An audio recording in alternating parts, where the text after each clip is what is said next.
Bem-vindo ao capítulo final de Os Dias de Noé. Meu nome é Jeff Wright. Noé fez seu último apelo para o povo que permanecia diante da arca. A partir dali, suas decisões estavam seladas. Desde 1844, a mensagem de Noé tem sido repetida pelas 3 mensagens angélicas e tem sido pregadas desde então até hoje. Já não resta muito tempo até que a crise da marca da besta tome conta do mundo. Ela levará todos a decidirem entre aceitar ou rejeitar o convite feito para entrarmos na Arca da Aliança Eterna. O propósito desta crise é provar o coração do homem, para ver se nele reina o egoísmo ou o abnegado amor de Deus. A crise não desenvolverá a fé de ninguém, mas revelará aqueles que de fato creem nas promessas de Deus. Após ser dada a última advertência e feito o último apelo para se entrar na Arca da Aliança Eterna de Deus, a porta da salvação será fechada, assim como nos dias de Noé. Após o fim do tempo de graça, 7 pragas cairão sobre aqueles que rejeitaram a misericórdia de Deus. E ao final dessas 7 pragas, Jesus voltará. A segunda vinda de Cristo é o ápice da esperança do cristão. Mas poucos sabem como se preparar, pois dessa vez Jesus não voltará velado na fraqueza da humanidade. Ele virá na força e poder de Deus, como um fogo consumidor. O dia do Senhor virá como um ladrão na noite, no qual os céus passarão com um grande estrondo, e os elementos se derreterão em um fervente calor, e os céus em fogo se dissolverão. Um fogo segue adiante dele, queimando os inimigos ao seu redor. Os montes derretem como cera na presença do Senhor de toda a terra. Os peixes do mar, as aves do céu, os animais dos campos, os animais que rastejam sobre o chão, e todos os homens sobre a face da terra tremerão diante de minha presença. As montanhas serão derrubadas para o chão, e os lugares altos cairão. Cada muro cairá por terra. Todas as cidades do mundo desmoronarão diante da presença do Senhor. A terra será arruinada, ela será purificada, ela será incrivelmente abalada. A terra cambaleará como um bêbado, será removida como um casebre. O nosso Deus virá e não manterá silêncio. Um fogo devorará diante dele. O seu redor será extremamente tempestuoso. As montanhas tremerão, os montes derreterão. Toda a terra é queimada pela sua presença. Sim, o mundo e tudo o que nele habita.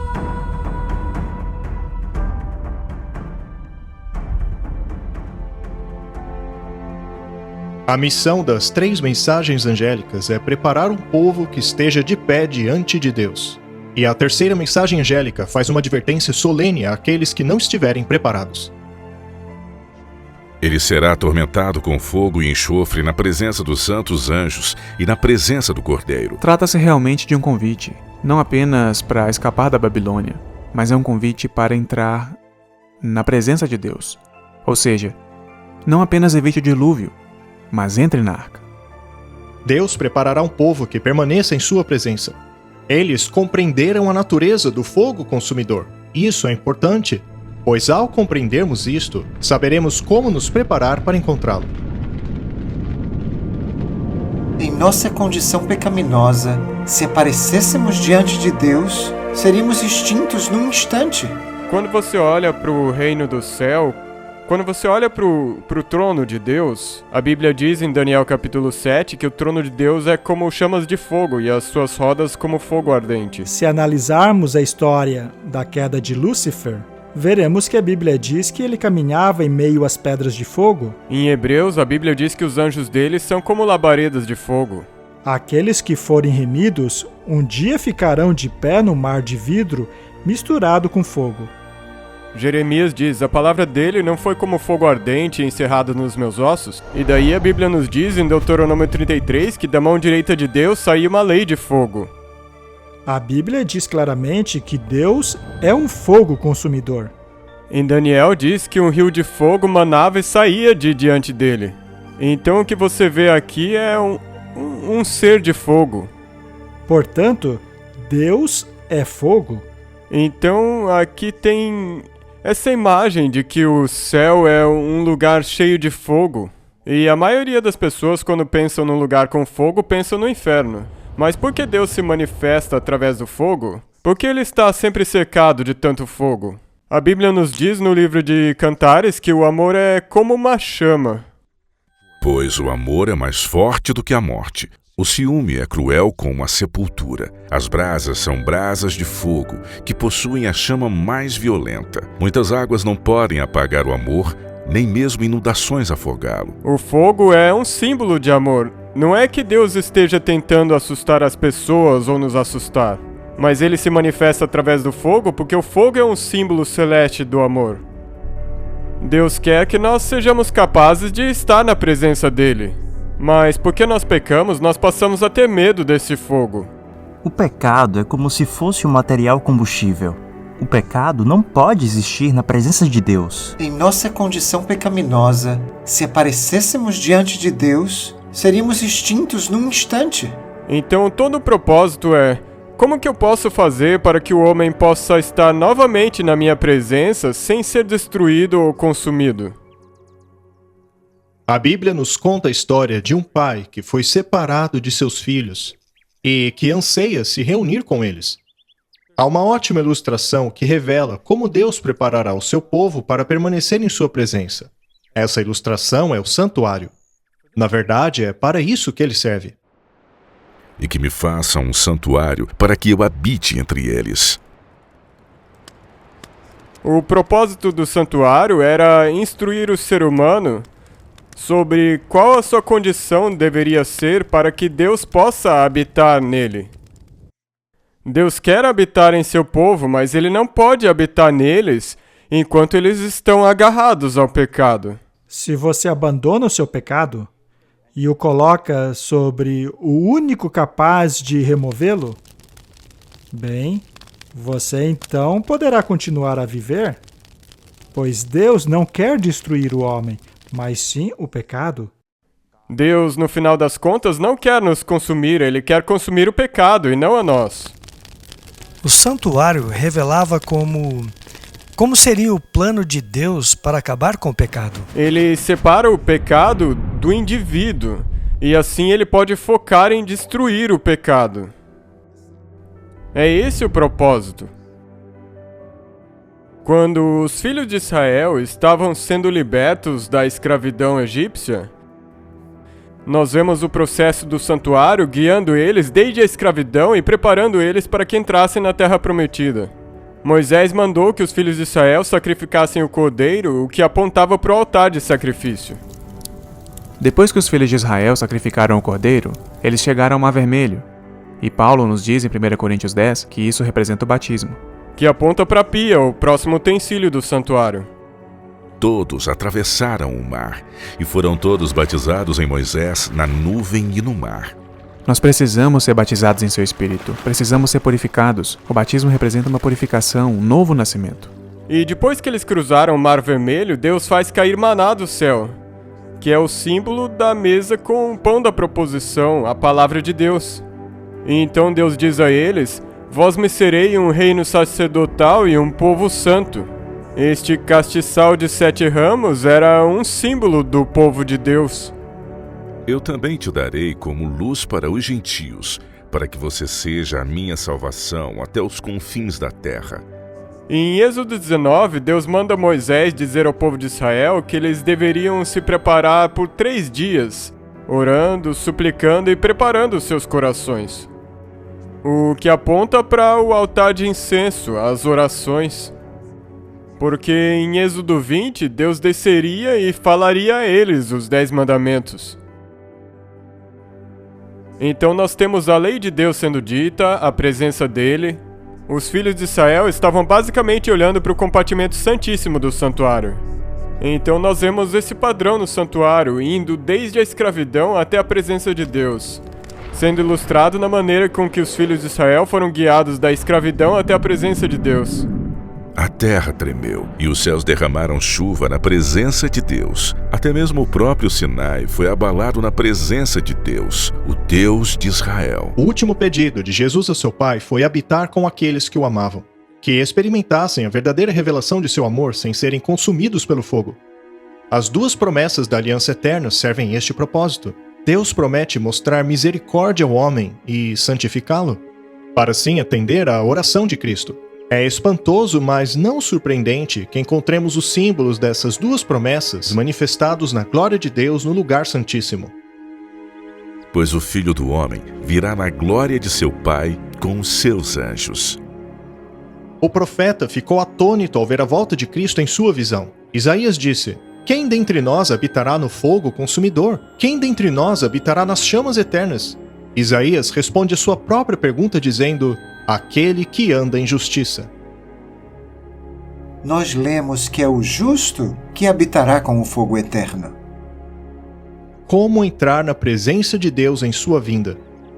Um dos melhores exemplos é o de Noé. Ele é chamado de o pregador da justiça. Quando analisamos a questão de entrar na presença de Deus, esta ideia é apresentada no tempo de Noé, quando Noé e sua família entraram na presença de Deus por meio da fé ao terem entrado na arca. Então o Senhor disse a Noé: Venha você e toda a tua casa para dentro da arca. Quando Deus disse venha, foi um convite a Noé para ir ao mesmo lugar onde estava Deus. E de acordo com este verso, Deus estava na arca. O que Deus estava convidando Noé a fazer era estar em sua presença. E é essa a essência da aliança dele. É como um acordo, é como um casamento, sabe? Eu e você vamos morar juntos. E isso é exatamente a mesma coisa do que a aliança nos nossos dias. É Deus nos procurando nos trazer até a presença dele. E a razão pela qual Noé pôde entrar na presença de Deus é dada no mesmo verso: Pois tenho visto que você é justo diante de mim nesta geração. Noé foi um justo. Ele construiu a arca, mesmo sem nunca ter visto chuva, sem nunca ter visto dilúvios. Ele somente caminhou pela fé, e essa é provavelmente a principal característica que o distinguia de todos os demais.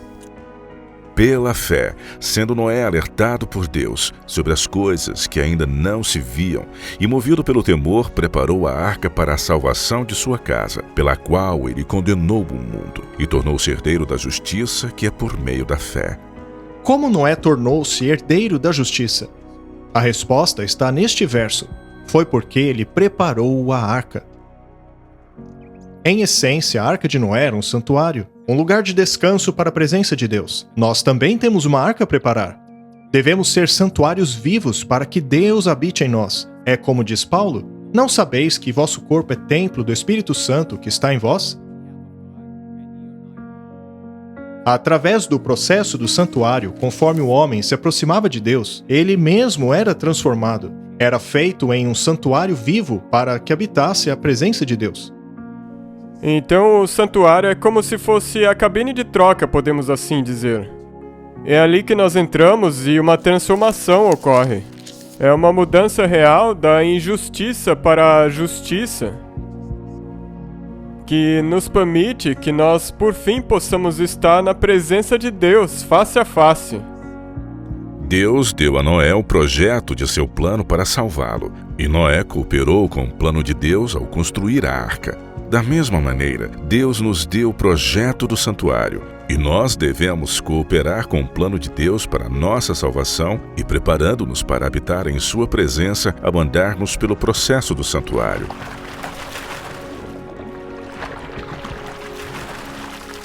Pois vocês são templo do Deus vivo. Como Deus disse: Eu habitarei neles, e andarei neles, e serei o Deus deles, e eles serão meu povo. Se você olhar para o santuário no Velho Testamento, você vai ver que no momento em que todos os utensílios do santuário foram colocados em seus lugares, foi aí que a presença de Deus encheu o tabernáculo e o santificou. No final das contas, o que Deus está tentando fazer é colocar esses utensílios do santuário em seus lugares em nós. Isso significa o altar de sacrifício, se estamos vivendo uma vida de sacrifício, se estamos vivendo uma vida de pureza, a pia. Se estamos vivendo de acordo com a palavra de Deus, a mesa. Se estamos deixando nossa vida brilhar, o candelabro. Se nós estamos intercedendo, orando em comunhão com Deus. E em última análise, quando Deus tiver um povo no qual esses utensílios do santuário estiverem em seus lugares e funcionando, Jesus virá novamente para habitar nesse santuário, tanto num sentido espiritual quanto num sentido literal. A presença dele irá nos santificar quando nós seguimos o plano dele para a santificação.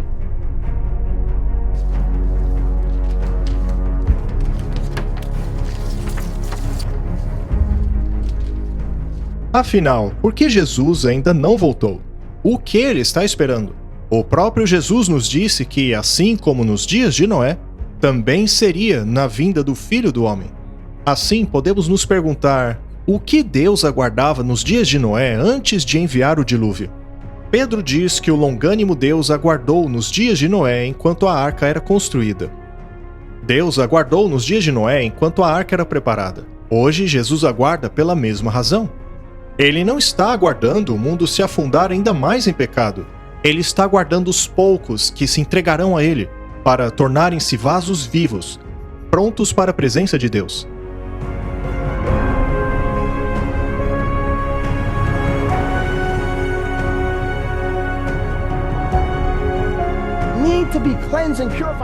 Preparar um povo para a presença de Cristo.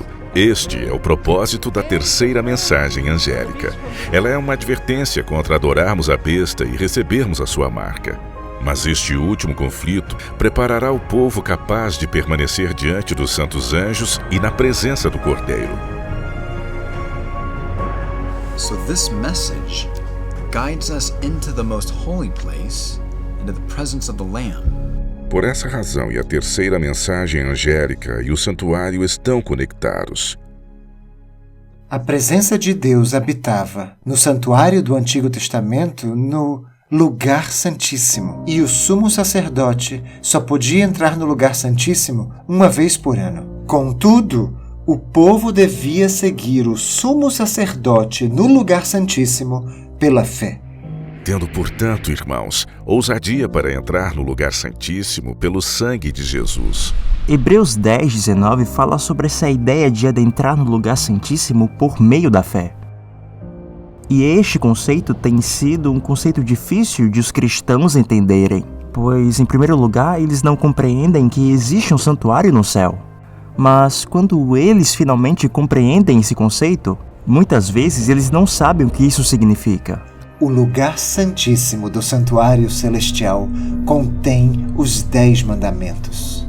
E no centro desses 10 mandamentos se encontra o sábado, que é o selo no centro dos mandamentos.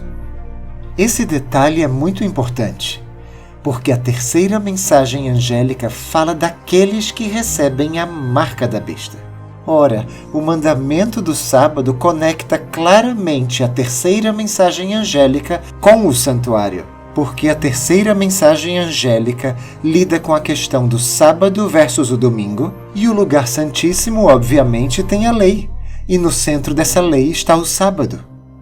Ao analisarmos a conexão entre a terceira mensagem angélica de Apocalipse 14 e o lugar santíssimo, podemos compreender muito bem o que é que vai acontecer aos justos e o que acontecerá aos injustos. Aqueles que rejeitam as 3 mensagens angélicas, especialmente aqueles que adoram a besta e a sua imagem e recebem a marca, sofrerão o castigo do fogo. É o que diz na terceira mensagem angélica. Não poderão habitar na presença do fogo, mas serão consumidos pelo fogo. Ele será atormentado com fogo e enxofre na presença dos santos anjos e na presença do Cordeiro. Paulo também deixa a advertência da terceira mensagem angélica em Tessalonicenses. E vocês que estão atribulados, descansem conosco. Quando o Senhor Jesus for revelado no céu com seus poderosos anjos em fogo flamejante, vingando-se daqueles que desprezam a Deus e que não obedecem o Evangelho de nosso Senhor Jesus Cristo, estes serão punidos com a destruição eterna pela presença do Senhor e pela glória de seu poder. Neste verso nos é revelado de maneira bem clara a maneira como nos prepararemos para a vinda de Jesus. Ela está no mandamento: descansem conosco.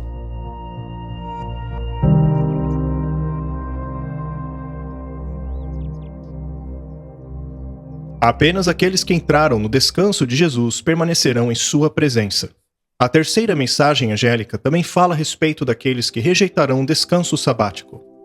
Não tem descanso, nem de dia nem de noite, aqueles que adoram a besta e a sua imagem, e todo aquele que recebe a marca do seu nome. A terceira mensagem angélica, na verdade, está alertando as pessoas a não receberem a marca da besta, a não observarem o falso dia de adoração, mas a guardar o sábado, que é o selo de Deus, em homenagem ao grande Criador e ao grande Redentor. Enquanto aquele anjo voa, ele aponta para o santuário celestial, especialmente para o lugar santíssimo. E por quê? Porque a maneira de não recebermos a marca da besta é entrando por meio da fé no lugar santíssimo. No Salmo 91, Davi fala a respeito daqueles que entraram no lugar santíssimo. Ele diz o seguinte: Nenhum mal o atingirá, desgraça alguma chegará à sua tenda, porque a seus anjos ele dará ordens a seu respeito, para que o protejam em todos os seus caminhos. Quando as 7 pragas forem derramadas, aqueles que entraram no lugar santíssimo pela fé não serão atingidos. Eles serão protegidos por santos anjos, pois Davi diz no primeiro verso: aquele que habita no lugar secreto do Altíssimo. Mas a Bíblia também revela a localização deste lugar secreto. Pois no tempo de angústia ele me esconderá em seu pavilhão, no segredo de seu tabernáculo ele me esconderá. É no santuário de Deus que o seu povo encontrará refúgio. Mas que local do santuário seria esse lugar secreto? Davi escreveu o seguinte: Tu os esconderás no segredo da tua presença.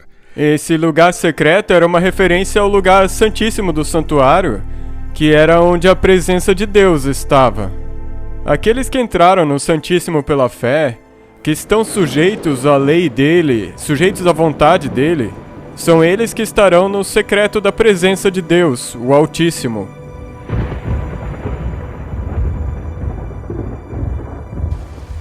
E o Salmo 91 diz que nenhuma praga chegará perto destes.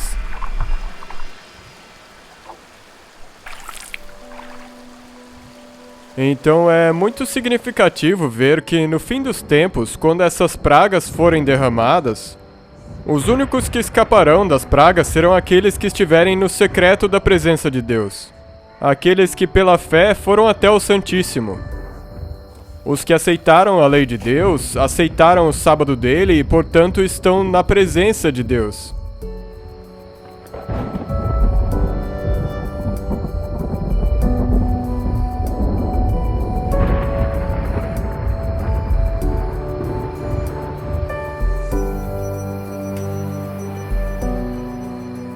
No lugar santíssimo do santuário estava a presença de Deus, a Arca da Aliança, e dentro da arca estavam os 10 mandamentos, também chamados de testemunho. Esta cena da sala do trono foi simbolicamente retratada na terra nos dias de Noé. Dentro da arca estava a presença de Deus, dentro da própria arca. E dentro dela estavam os testemunhos vivos, em cujos corações e mentes a lei de Deus havia sido escrita. Eles entraram na arca, mas espiritualmente entraram na aliança, que é o lugar mais sagrado, a presença de Deus. Esta cena é uma representação simbólica do último dia, no qual aqueles que entraram na aliança eterna ficarão de pé na presença de Cristo quando ele voltar. O ideal de Deus era mostrar para o ser humano: olhem, é isso que eu quero para vocês. Eu quero que vocês possam estar na minha presença e não serem consumidos. Assim como Sadraque, Mesaque e Abednego. Veja bem o que aconteceu. Eles foram ordenados a se curvarem diante da estátua quando a música começasse a tocar. E como se recusaram, foram levados perante o rei. Este lhes deu outra oportunidade para fazê-lo. E se não o fizessem, seriam jogados em uma fornalha ardente. E eles não se curvaram. Ele então aqueceu a fornalha 7 vezes mais e os arremessou ali para dentro. Mas eles não foram consumidos, porque a presença de Deus estava lá com eles. Mas os soldados que jogaram eles na fornalha ardente, porque eles não estavam preparados para a presença de Deus, esse mesmo fogo destruiu eles. Mas não fez nada contra Sadraque, Mesaque e Abednego. Por quê? Por que esses 3 jovens não queimaram? A resposta é clara. Porque não havia pecado neles. Eles estavam tão unidos com Cristo que este estava com os 3 no fogo. O caráter deles fora tão refinado que não tinham mancha. diante do Filho de Deus. Aqueles que aceitaram a Jesus como Salvador e Senhor e permitiram que a graça de Deus purificasse sua vida do pecado, o fogo não os consumirá. Por terem obedecido a Deus, eles foram protegidos e purificados por Cristo. Eles puderam permanecer naquelas chamas e ficar ilesos. E, por outro lado, aqueles que os jogaram na fornalha nem mesmo chegaram a entrar nela e foram destruídos pelo mesmo fogo. Aqueles que forem justos serão cobertos pela justiça de Cristo. Não restará material combustível para queimar, e assim serão capazes de permanecer diante da santa presença de Deus. Já os maus serão consumidos por causa dos pecados aos quais se apegaram. E assim, nosso Deus é um fogo consumidor, e precisamos agora permitir que Cristo e seu Espírito nos purifiquem e nos santifiquem para podermos suportar a sua vinda. Caso contrário, nós fugiremos desse fogo, dessa glória. O fogo que deveria destruir aqueles homens não lhes fez nenhum mal, porque a presença do Filho de Deus estava com eles. Aí está uma lição para nós a respeito da segunda vinda de Cristo. Ao mesmo tempo que a glória de sua presença destruirá os maus, para os justos ele será uma arca de fogo.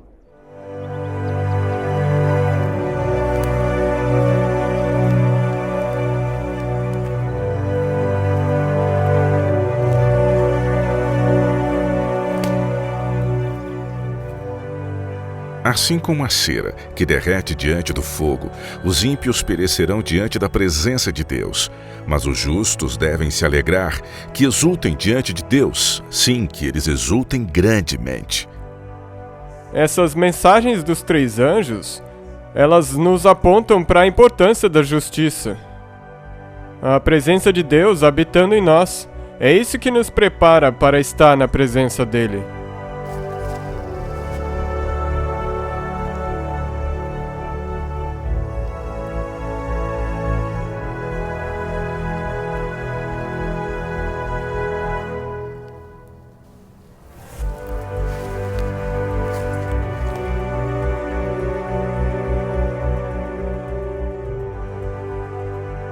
A missão que Jesus veio cumprir na terra foi revelada em sua última oração.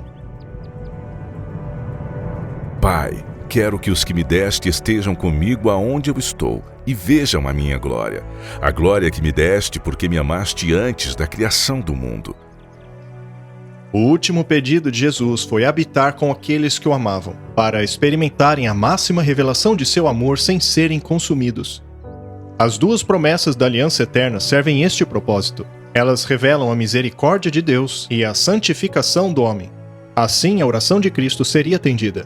É impressionante, mas não surpreendente, que os símbolos dessas 2 promessas estejam manifestadas pela glória de Deus no lugar santíssimo. O sábado é o sinal da promessa de Deus de santificar o homem, para que este habite diante da presença e glória de Deus.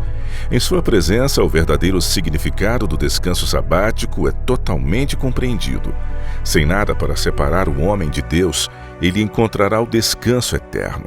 Não mais tristeza, não mais dor ou doença ou sofrimento, pois em tua presença há alegria completa.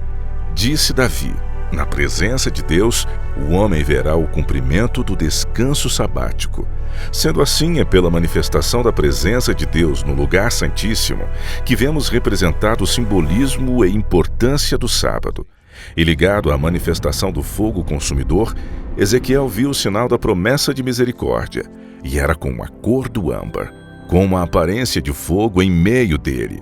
Era da sua cintura para cima, e a sua aparência da cintura para baixo, e vi como se fosse a aparência de fogo, e era muito brilhante ao redor dele. Ezequiel então explica em detalhes a aparência desse brilho em torno de Deus. Como a aparência do arco que surge nas nuvens em dia de chuva, assim era a aparência do brilho em torno dele. Essa era a aparência da glória do Senhor.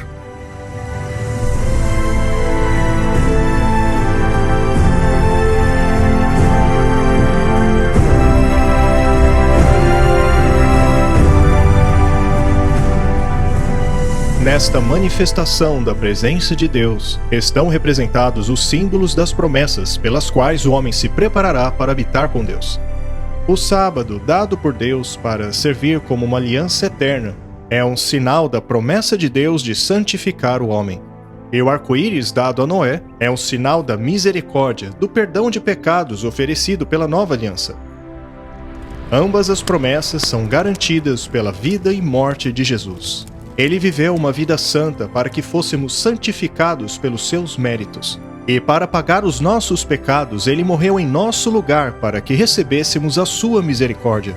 Nestes dois símbolos manifestados pela presença de Deus, estão manifestadas a importância do Evangelho e da aliança eterna.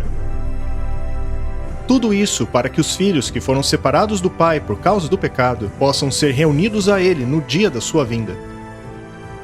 Àquele que é poderoso para impedi-los de cair e apresentá-los diante da sua glória sem mácula e com grande alegria, ao único Deus nosso, Salvador, sejam a glória, a majestade, poder e autoridade, mediante Jesus Cristo, nosso Senhor, agora e para sempre. Amém.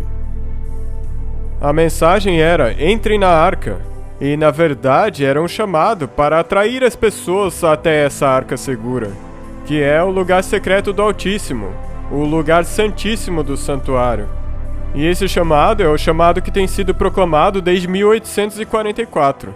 Esse chamado tem direcionado a atenção da humanidade para a Arca da Aliança, que é onde está a lei de Deus, sobre a qual estava a presença de Deus.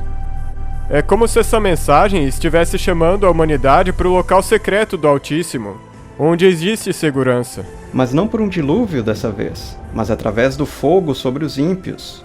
Então a nossa mensagem é a mesma: entre na arca. Não a arca que Noé construiu, mas a arca que Moisés colocou no lugar santíssimo. No final das contas, esse local secreto é a presença de Deus.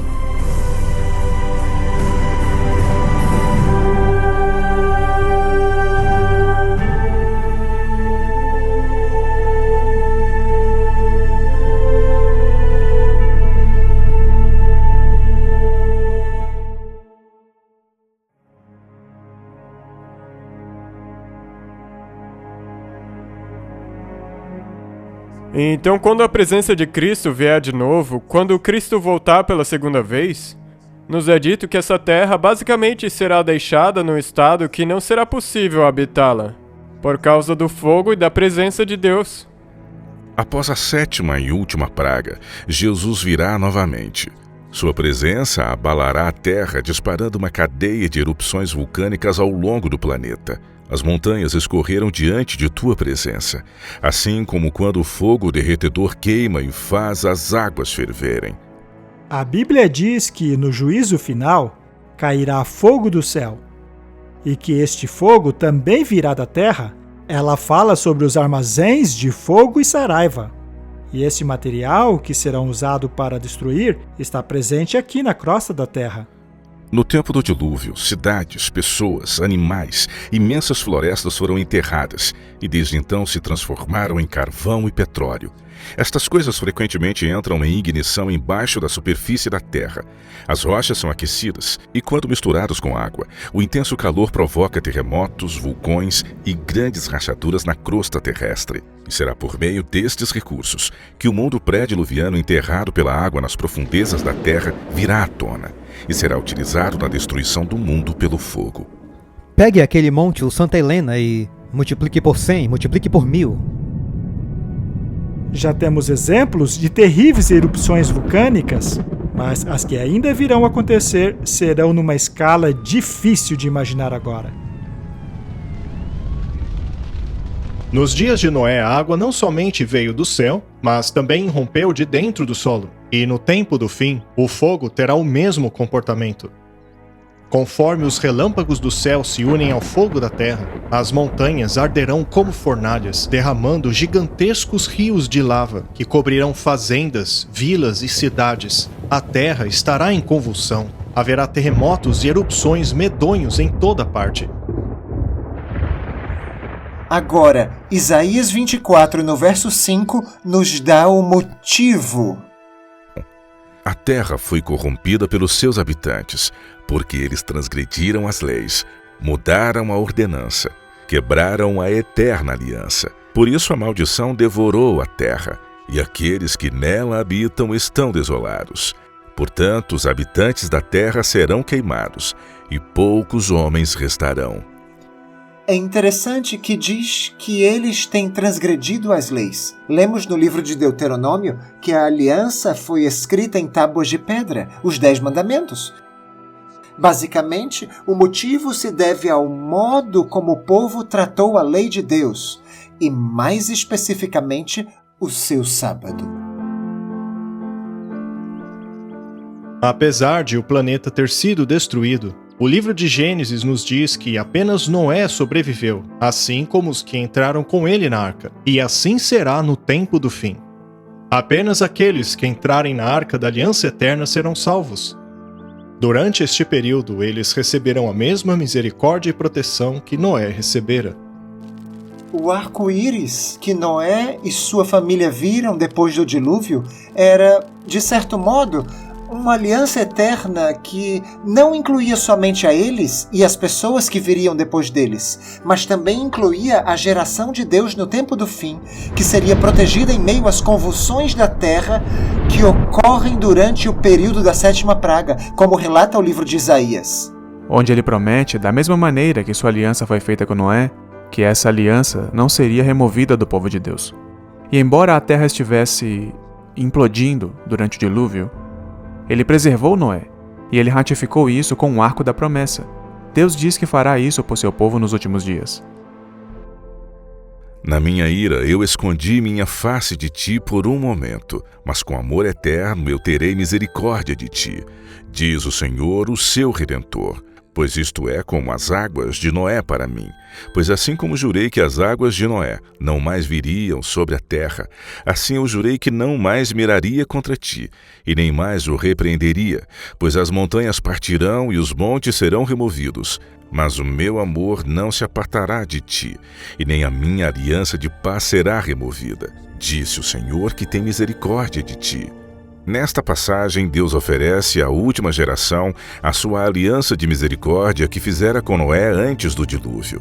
O arco-íris foi e ainda é o sinal da promessa de Deus de mostrar misericórdia. Isaías diz que essa promessa se estende a todos que habitam a terra ao dizer as montanhas partirão e os montes serão removidos. No livro de Apocalipse, vemos esse mesmo evento descrito no capítulo 16, quando lemos: E todas as ilhas sumiram, e as montanhas já não podiam ser achadas. E vemos neste capítulo que esse evento ocorre quando o 7º anjo derrama a 7ª e última praga.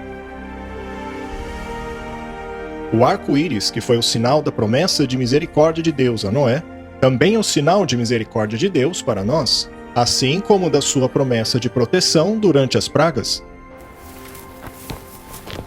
O arco-íris da aliança eterna é tanto uma promessa de misericórdia para nos preservar da destruição do mundo por fogo, como foi para preservar Noé da destruição do mundo pela água. Quem já esteve no oceano durante uma forte tempestade sabe que é aterrorizante. No entanto, Noé foi preservado no meio dessa incrível tribulação. E a convicção de que ele preservou Noé durante o dilúvio nos lembra que ele pode nos preservar durante a tempestade que está por vir.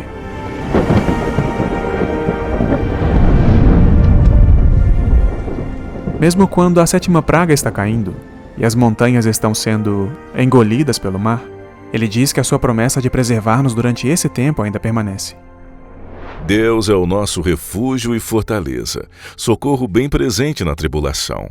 Por isso não temeremos, ainda que a terra trema e os montes afundem no coração do mar, ainda que estrondem as suas águas turbulentas e os montes sejam sacudidos pela fúria.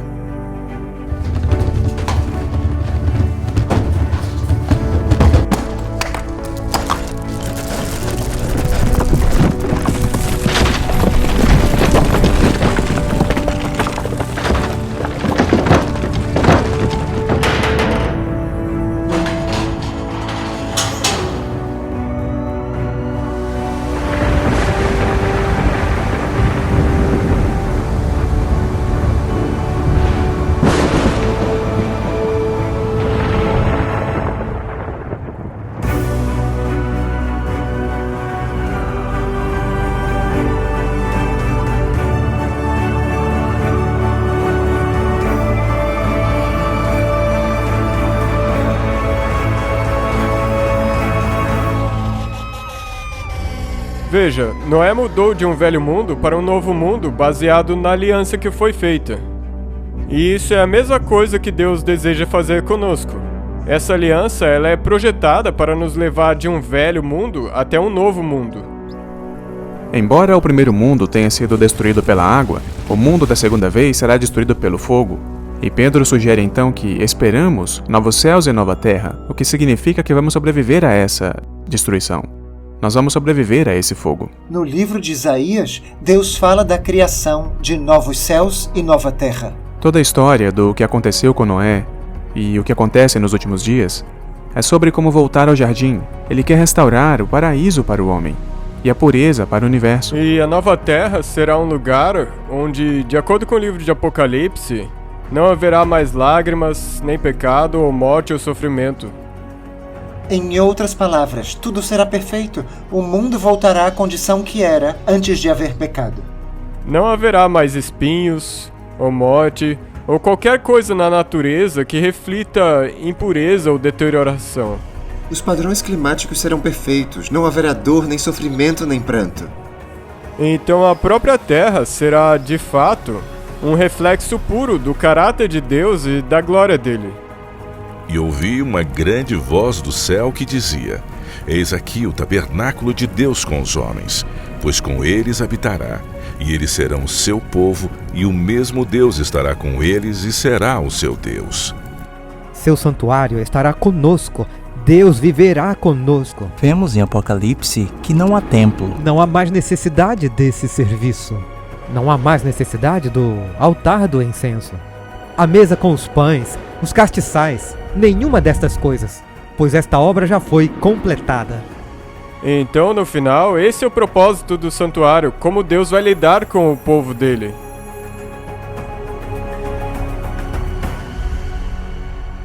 Não há necessidade de um templo porque Deus é o templo. Portanto, o santuário estará completado por causa de Deus, por causa de Cristo. E nós, como seu povo, aqueles que escolheram estarem lá, reinarão com ele para sempre. Deus deseja, e Deus vai transformar esse lugar numa nova terra. Mas somente aqueles que aceitarem essa aliança e entrarem na arca estarão vivos, e sairão da arca para ver isso que aconteceu. E Deus enxugará todas as lágrimas de seus olhos, e não haverá mais morte, nem tristeza, nem choro ou dor, pois as coisas antigas passaram. E aquele que se assentava no trono disse: Eis que faço novas todas as coisas. Aquelas coisas que nos causaram tanta miséria, tanto sofrimento e tanta dor desaparecerão. E nos serão dados uma nova terra e um novo coração. Mas nós ainda seremos, eu ainda serei eu, você ainda será você. Mas seremos diferentes, porque não haverá dor, tristeza, ninguém morrerá, ninguém matará. Isso é amor, supremo amor.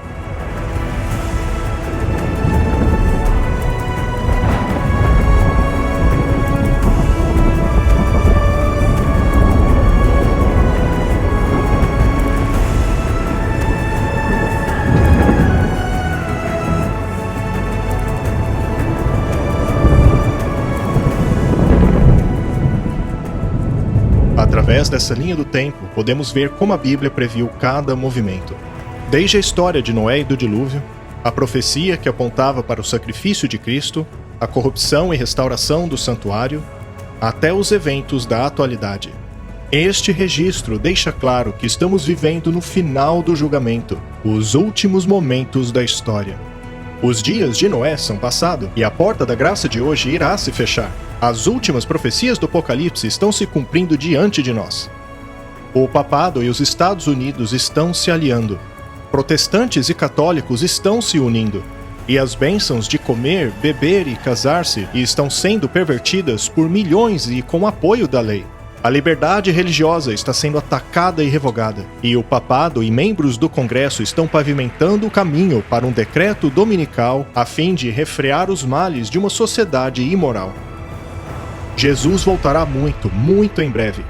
Você está pronto para encontrar-se com Deus? De volta à nossa história, um terrível mistério está chocando o mundo neste momento. pássaros, peixes e todos os tipos de animais estão caindo mortos em grande número, aparentemente sem razão alguma. Pássaros caindo um após o outro. Dúzias de baleias estão aparecendo mortas na costa do Alasca. Neste momento, barcos estão recolhendo milhares de peixes mortos. Um grande mistério assola o Novo México. Mais de 100 alces foram encontrados mortos em um rancho, a 20 quilômetros de Las Vegas. 8.000 pombos mortos na Itália. Centenas de pássaros mortos no Texas. 500 pássaros mortos em Louisiana. 100 pássaros na Suécia. 3.000 pássaros mortos no Arkansas. Centenas em Kentucky. Centenas de peixes mortos na Nova Zelândia. Milhares na Flórida. 40.000 caranguejos no Reino Unido. Quase 100.000 peixes no Arkansas. 2.000 peixes mortos em Maryland somente nas 2 últimas semanas. Especialistas procuram investigar o que está causando esta morte em massa. Eu queria saber por quê. O Senhor tem uma controvérsia com os habitantes da terra, pois não há verdade, nem misericórdia, nem conhecimento de Deus na terra. Por isso a terra se lamentará, e qualquer que morar nela desfalecerá com os animais do campo e com as aves do céu, e até os peixes do mar serão tirados. Cara, isso é uma loucura. Um grande tsunami atingiu o nordeste do Japão, criando uma muralha de 4 metros de altura de água. Após o monstruoso terremoto aqui na Indonésia, surgiu um tsunami devastador após o terremoto. Se eu estivesse na arca, vendo o meu filho e a minha filha do lado de fora, o meu coração se partiria. O que eu poderia dizer? Que mensagem eu poderia dar a eles? E haverá sinais no sol, na lua e nas estrelas, e sobre a terra confusão entre as nações, e perplexidade com o bramido do mar e das ondas. Houve um tsunami enorme na costa pacífica do Japão. A destruição causada por ele é simplesmente impressionante. Esta temporada de furacões é a mais devastadora que já se viu.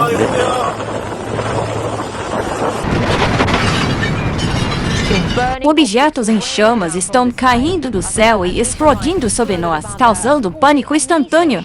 Uma série de tornados está varrendo Oklahoma, um deles com 1,5 km de largura. Incêndios na costa oeste, mais de uma dúzia deles ao longo da Califórnia. Provavelmente grande turbulência financeira no mundo, talvez desastres naturais, e devido ao medo as pessoas vão correr para as igrejas. A maior crise existencial de nosso tempo é a crise climática. É uma crise manifestada em desastres naturais de proporções épicas.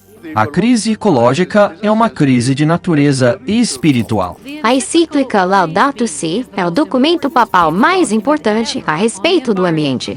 Precisamos consumir menos, comprar menos. É necessário repensar nosso estilo de vida. O fato de ele estar trazendo empresas petrolíferas para conversar sobre o assunto é muito significativo.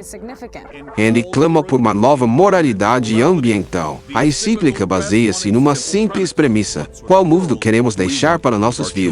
Ele concluiu que o aquecimento global é uma questão de moralidade. Numa questão em que os ativistas encontram apatia, cientistas do mundo desconfiança e instituições globais rejeição, uma celebridade radical do Vaticano está atraindo toda a atenção. Eu fui enormemente impressionado pelo Papa Francisco. Precisamos inserir princípios morais em nossa economia. Protestantes e católicos vão unir suas forças.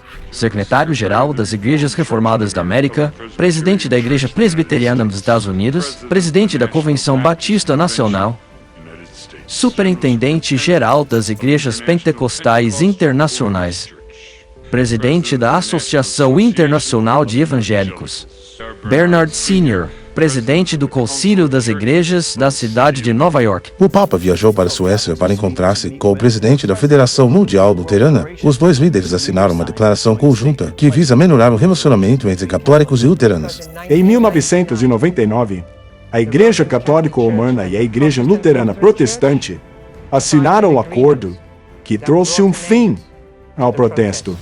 Assinada em 1999, a declaração pôs um fim a um dos assuntos mais importantes que tem separado católicos de protestantes desde a Reforma. No acordo, os dois lados declararam que a fé não é a única coisa que leva à salvação. As obras também são necessárias. Isso trouxe um fim ao protesto de Lutero. Irmãos e irmãs, o protesto de Lutero acabou. Mas e o seu? Se o protesto acabou, como podem haver igrejas protestantes? Talvez sejamos todos católicos agora. Uma das coisas que Deus colocou em nosso coração é colocar de lado nossas diferenças. Temos que nos unir. Os pentecostais, carismáticos, evangélicos, fundamentalistas, católicos, metodistas, batistas e daí por diante, todos eles acreditam na Trindade, na Bíblia, na ressurreição de Cristo, na salvação por meio de Jesus. Estes são os assuntos que importam. Mas a coisa mais importante é que, se você ama Jesus, somos do mesmo time. Líderes protestantes irão se unir ao poder do Estado e assim formarão uma imagem da besta. Quando você olha para o Papa Bento XVI, o que você vê? Deus. Eu acredito em uma América na qual a separação entre igreja e Estado é absoluta, em que nenhum poder católico diga ao presidente o que deve fazer ou como agir, e em que nenhum pastor protestante diz às pessoas em quem deve votar. Esse discurso é conhecido por milhões de americanos. Por que você o odeia tanto? É por causa da primeira linha, a primeira linha importante do discurso, que diz: eu acredito em uma América na qual a separação entre igreja e Estado é absoluta. E eu não acredito em uma América em que a separação entre igreja e Estado seja absoluta. Vamos falar agora sobre Deus e a Constituição. Veja o que um candidato disse ontem. Meus oponentes na corrida presidencial não querem mudar a Constituição. Mas eu acho que é muito mais fácil mudar a Constituição do que mudar a palavra do Deus vivo. É por isso que precisamos mudar a Constituição para que ela seja centrada em Deus e não tentar mudar Deus para que ele se adeque a alguma visão contemporânea sobre como tratamos um ao outro e as nossas famílias. Quando a América protestante fizer isso, eles terão formado a imagem da besta.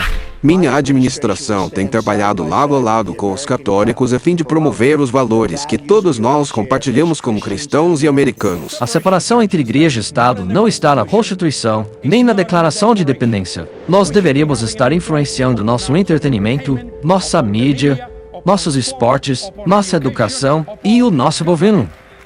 Promover a liberdade religiosa ao remover restrições às igrejas, que agora serão permitidas a se envolverem politicamente. O presidente, rodeado por líderes religiosos evangélicos e vários outros grupos religiosos, assinou uma proclamação afirmando que agora o domingo é o dia de oração por aqueles que estão enfrentando. A nossa herança cristã será estimada e protegida e defendida, como vocês nunca viram antes.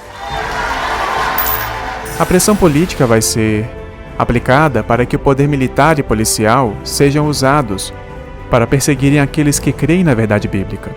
E o nosso próximo assunto é sobre a força-tarefa de liberdade religiosa. É claro que essa força-tarefa não defenderá a liberdade religiosa para todos os grupos. Essa força é um aceno para o nacionalismo cristão. 80 ministros de alto escalão do governo se reunirão para promover a liberdade religiosa. Estas são algumas das pessoas mais poderosas da América, que hoje se encontram reunidas na Casa Branca para terem estudos bíblicos. Esse grupo entrará na história por causa disso. Mas o que estaria por trás desse despertar religioso entre os políticos? Na última eleição, 80% de brancos cristãos evangélicos votaram para Donald Trump. Isso dá a ele uma enorme base de apoio, possuindo um grande poder para influenciar a política do governo. E o conselheiro evangélico de Donald Trump diz que Deus deu a ele a autoridade para livrar-se do ditador Kim Jong-un. O pastor Jeffrey, citando o livro de Romanos 13, atribuiu a Trump a seguinte passagem: pois ele é um servo de Deus, um vingador que executa a fúria de Deus sobre os injustos. Especialmente Romanos 13 dá ao presidente Trump a autoridade moral de aplicar qualquer força necessária. Este seria o presidente mais evangélico já visto? Sem sombra de dúvida. E vão apelar para os poderes do Estado, e as pessoas, pelo medo, vão dar ouvidos. Hoje estamos desintegrando a religião de todas as maneiras possíveis. Creio que deveríamos discutir um projeto de lei exigindo que cada americano frequente uma igreja de sua escolha aos domingos. Para que ninguém pudesse comprar ou vender, a não ser que tivesse a marca. Com uma queda de 37%, as ações da Apple afundaram. Esses mercados sofreram uma queda de 3 a 4,5%. Veja a velocidade na qual o mercado está se deteriorando. Uma queda de 600 pontos. Este foi o pior dia na Bolsa de Valores desde a quebra de 1987. Alguns pedem que a Igreja Católica Romana conserte a crise econômica global. O Papa Bento XVI conclama uma nova ordem mundial econômica. Na terceira encíclica de seu pontificado, o Papa denuncia a mentalidade de lucro a qualquer preço em uma economia globalizada. E ele lamenta a grande crise econômica pela qual passamos desde a Grande Depressão. O Vaticano se manifestou dizendo que a falta de igualdade econômica pelo mundo é muito perigosa. E a economia global precisa ser baseada no comportamento ético. Os sistemas financeiros precisam trabalhar em prol do bem comum mundial. O Vaticano clama por um Banco Central Mundial. A proposta é criar uma nova autoridade financeira, incluindo o Banco Central Global e o Imposto sobre Transações Financeiras Globais. Na última terça-feira, o Papa Francisco clamou por uma mudança na ordem econômica mundial. Este é um desafio econômico para o mundo todo, não apenas aqui na América. É um desafio em toda parte. Eu acho que serão necessárias várias alterações em políticas. O Papa deu sua opinião a respeito e nós estamos ouvindo. Você acha que pode haver uma nova moeda mundial que substituirá o dólar? A profunda crise financeira da Grécia está causando à Bolsa de Valores um grande problema. Essas coisas colocarão à prova o poder da América a nível global. A clara tarefa que temos hoje é na verdade, criar uma nova ordem mundial. A questão do sábado será discutida por todo o planeta. Agora, fale-me mais sobre o sábado, tirando a religião. O que ele significa para você? Bem, uma das ideias políticas inseridas na questão do sábado é a de que, como sociedade, nós temos o direito de ter controle sobre o nosso tempo. E, como uma sociedade democrática, nós queremos decidir se podemos trazer novamente certas leis sobre o que pode e o que não pode ser feito em um dia da semana. Nós queremos encorajar as pessoas a não trabalharem nesse dia. Os Adventistas do Sétimo Dia são uma denominação cristã e nós guardamos o sábado. Então, desde a minha infância, eu fui ensinado a guardar o sábado. Nós o fazemos a partir do pôr do sol da sexta até o pôr do sol do sábado. Os 10 mandamentos nos ordenam a guardar esse dia como sagrado. Eu já cheguei a confessar aqui pro Divon que por toda a minha vida eu pensei que o sábado fosse o domingo. Lá na Igreja Batista, eles dizem adore no sábado, adore no sábado. Mas você me corrigiu dizendo que não. O domingo é o primeiro dia da semana. O sábado é a partir do pôr do sol da sexta até o pôr do sol do sábado. Mas eu não vou mudar. Eles guardam o sábado porque Deus criou o mundo em 6 dias e no 7º dia ele descansou. Mas aí veio o cristianismo e mudou isso. Eles fizeram do sábado o primeiro dia da semana porque nesse dia alguns eventos importantes aconteceram a Jesus. O imperador Constantino teria tido autoridade para transferir o sábado para o domingo. Mas, ao consultarmos a Bíblia, vemos que ninguém mais além de Deus teria autoridade para fazer isso. Não trabalhar aos domingos é a verdadeira liberdade. O que ele está dizendo é que esse trabalho duro que temos durante a semana e também no domingo está tendo um efeito negativo em nossas vidas. A lei dominical, a Bíblia fala de leis azuis, leis sobre o domingo que serão feitas, e elas são um indicador de que o fechamento da porta da graça está muito perto, que ele acontecerá muito em breve. Muitos estados ainda possuem as leis azuis em seus livros. Elas restringem aquilo que você pode comprar aos domingos. Elas se baseiam em um antigo conceito cristão trazido a este país dos tempos coloniais. E qualquer um que não se conforme com essa lei civil instigada pela igreja será perseguido. Os líderes religiosos nos Estados Unidos pressionarão bastante por uma lei dominical nacional, que finalmente levará a uma lei dominical de alcance mundial. E concluindo a diretriz de horas de trabalho, o domingo deveria ser o dia de descanso para os trabalhadores europeus. O domingo não deveria mais ser visto apenas como uma coisa religiosa. Deveria o sábado ser o dia de descanso? Podemos dizer que, como cidadãos e como país, o relacionamento é a coisa mais importante de nossa sociedade. Eu sugiro que deveríamos escolher um dia da semana que priorizasse os relacionamentos. O governo italiano restringirá as compras aos domingos em grandes centros comerciais até o final deste ano. A razão é que o governo italiano acredita que as compras aos domingos estão destruindo as tradições familiares. Trabalhar os domingos não é certo. Sim, e neste domingo várias lojas de utilidades domésticas decidiram quebrar a proibição, o que causou uma grande revolta que continua a chamar a nossa atenção. Há um artigo na Liberación que fala sobre a santidade do domingo.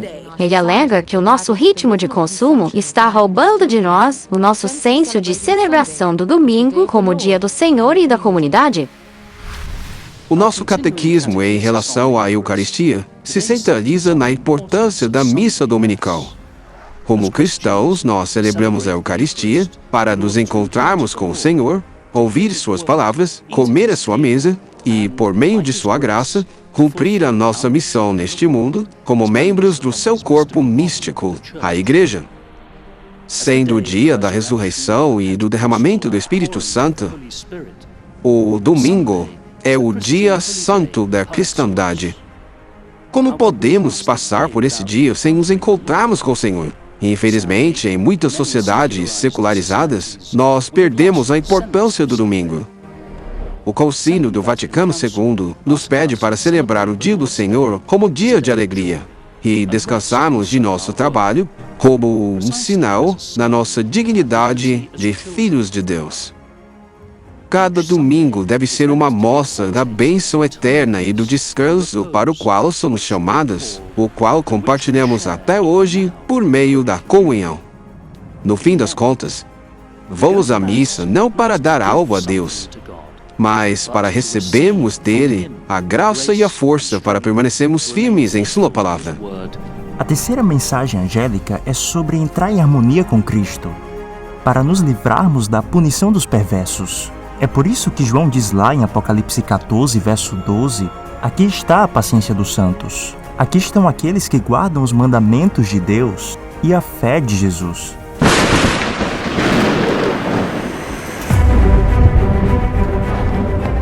Estamos vivendo na hora do último juízo da terra.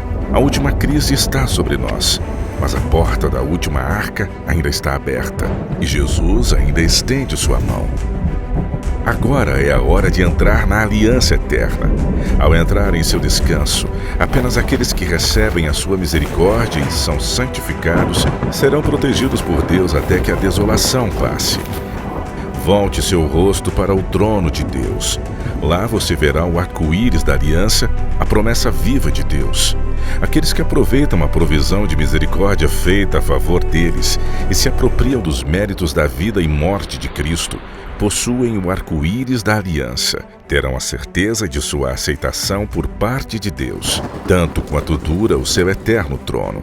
Durante o derramamento das 7 pragas e a vinda de Cristo, os justos habitarão seguros na presença de Jesus com grande alegria, ansiosos por um novo céu e uma nova terra, na qual habita a justiça.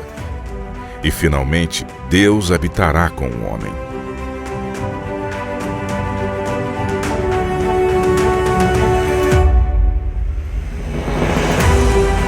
Os dias de Noé foram um período em que a advertência sobre o juízo vindouro passou a ser proclamada. E no tempo do fim, a primeira mensagem angélica anuncia que a hora do seu juízo chegou. Noé pregou o Evangelho eterno, e no tempo do fim, a primeira mensagem angélica também prega o Evangelho eterno. A mensagem de Noé foi global, e no tempo do fim, as 3 mensagens angélicas também são direcionadas a todo o mundo, a cada nação, tribo, língua e povo. Noé apelava para que o povo abandonasse seus ídolos e falsos sistemas de adoração. E no tempo do fim, a segunda mensagem angélica anuncia a queda de Babilônia, denunciando seus pecados e falsa adoração. Também anuncia o apelo de Deus: sai dela, povo meu, para que não participem de seus pecados e pragas. Nos dias de Noé, o povo foi testado. Aqueles que criam na promessa da aliança eterna deveriam entrar na arca.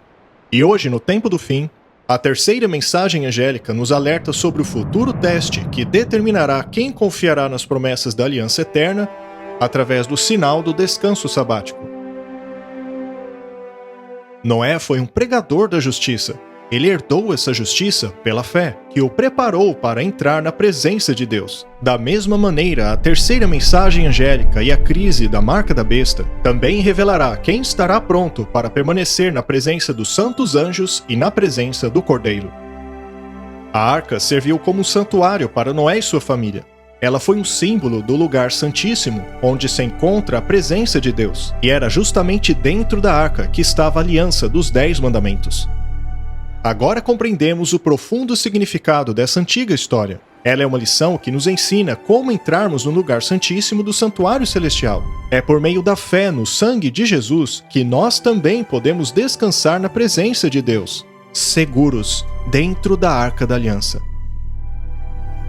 Deus disse a Noé: "Estabelecerei contigo a minha aliança, e tu entrarás na arca." Com estas palavras, Deus convidou Noé a entrar em sua presença, que é uma imagem do último convite de Jesus à humanidade para entrar na glória de sua presença na segunda vinda.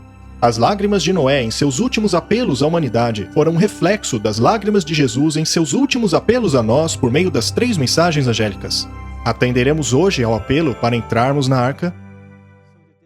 Hoje o Salvador nos convida a entrarmos na arca com as seguintes palavras: Incline o seu ouvido e venha a mim.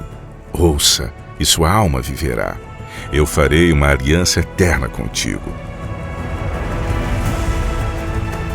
Pecado e pecadores não existirão mais. Todo o universo será purificado.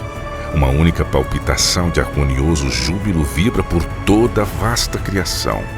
Daquele que tudo criou, emanam vida, luz e alegria por todos os domínios do espaço infinito.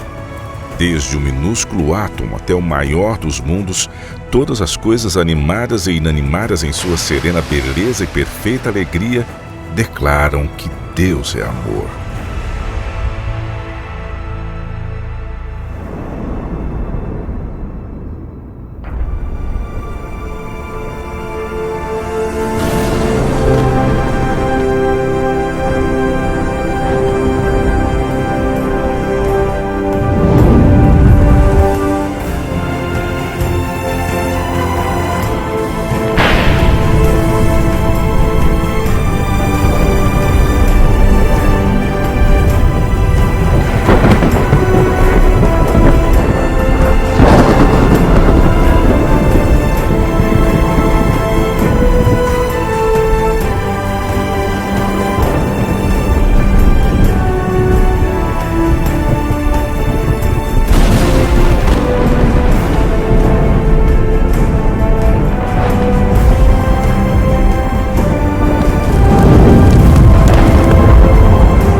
A decisão mais difícil que já tive de tomar foi a de guardar o sábado.